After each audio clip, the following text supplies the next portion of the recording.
Avec Maileva, gérez la dématérialisation de tous vos documents en quelques clics. Vous découvrirez à travers une série de tutoriels l'utilisation de notre solution Maileva disponible à partir de Teams.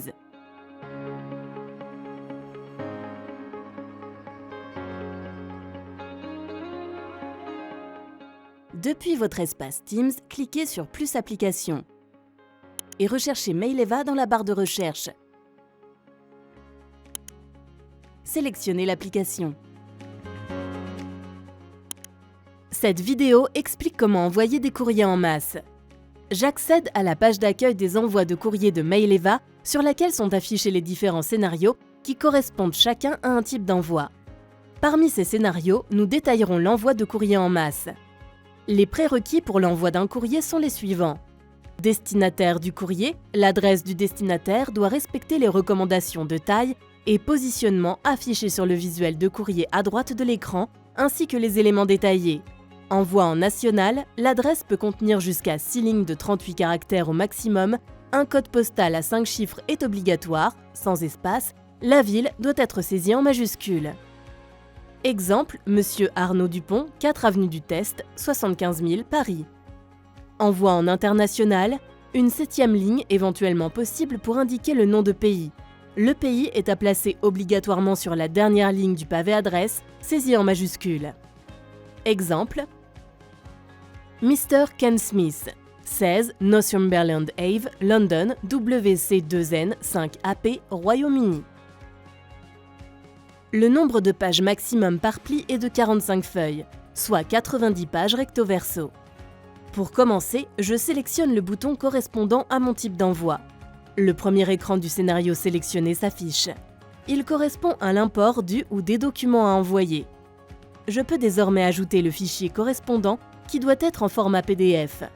Pour faire cela, je clique sur le bouton « Ajouter des fichiers » afin de déposer le ou les fichiers PDF que j'ai préparés au préalable. Je sélectionne le fichier à envoyer, puis je clique sur le bouton « Ouvrir ». Je peux faire de même avec le bouton « Annexe » qui me permet de joindre à chaque pli un document identique pour chaque destinataire. Le ou les fichiers déposés apparaissent. Je clique maintenant sur le bouton « Prévisualiser » en haut à droite.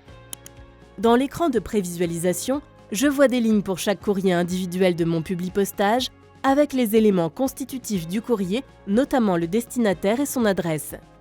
Je vérifie les éléments présents sur l'écran de prévisualisation. Je peux les modifier en cas d'erreur en cliquant sur le bouton « Modifier » en haut à droite. L'accès à l'écran de modification me permet également, par exemple, d'extraire la référence du destinataire pour en assurer le suivi ou bien de modifier le critère de rupture.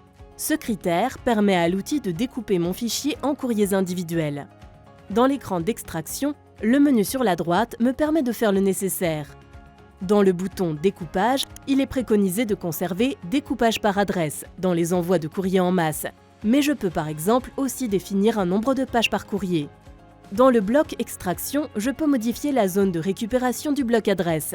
Cette manipulation est uniquement nécessaire si l'adresse du destinataire n'est pas correctement reprise dans la partie droite de l'écran. Pour modifier la zone de récupération de l'adresse, je clique sur le bouton bleu qui permet la sélection d'une zone et modifie le cadre de l'adresse du destinataire.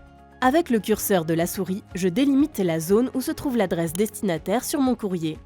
Je peux également définir l'extraction d'une référence de pli, par exemple une référence client ou une référence de courrier, en cliquant sur la flèche bleue à droite du cadre référence du pli. Une zone de saisie me permet de renseigner le mot-clé servant à extraire la donnée souhaitée. Si je souhaite récupérer une référence, je dois saisir la chaîne de caractères qui la précède en respectant impérativement les espaces et les majuscules. Par exemple, dans ce cas, ma saisie doit être référence, espace, deux points, espace, puis je valide. La référence est correctement extraite dès lors que les mots-clés et caractères spéciaux sont convenablement reportés. Je peux également saisir directement la référence du pli en cliquant sur le bouton qui se situe à droite de la flèche bleue. Je clique ensuite sur « Valider » après avoir saisi la référence souhaitée. L'adresse de l'expéditeur est l'adresse de mon site de rattachement. Quand j'ai terminé les modifications, je clique sur le bouton « Prévisualiser ». Je reviens sur l'écran de prévisualisation, où je peux de nouveau vérifier la bonne extraction des données et le bon découpage du fichier en courriers individuels, et revenir si besoin sur l'écran de modification en cliquant sur le bouton Retour en haut à gauche. Je peux aussi prévisualiser les pages de chaque courrier en cliquant sur les miniatures affichées. Si je suis satisfait, je clique sur le bouton Envoyer pour aller à l'étape suivante. Je passe à l'écran d'envoi. Le premier courrier est restitué à gauche et les paramètres liés à cet envoi sont présentés à droite. Le cadre rouge en haut à droite du courrier correspond à l'emplacement de la fenêtre de l'enveloppe d'expédition. Si l'adresse du destinataire ne se trouve pas dans ce cadre, et si j'ai sélectionné le bon emplacement au préalable, je peux alors cocher l'option « Ajout d'une page porte-adresse ». Si j'envoie un courrier pour le compte d'un autre expéditeur, il est possible de modifier l'adresse expéditeur en choisissant un autre site de rattachement. Pour cela, je clique sur le bouton « Modifier l'adresse » à droite du pavé « Adresse expéditeur ».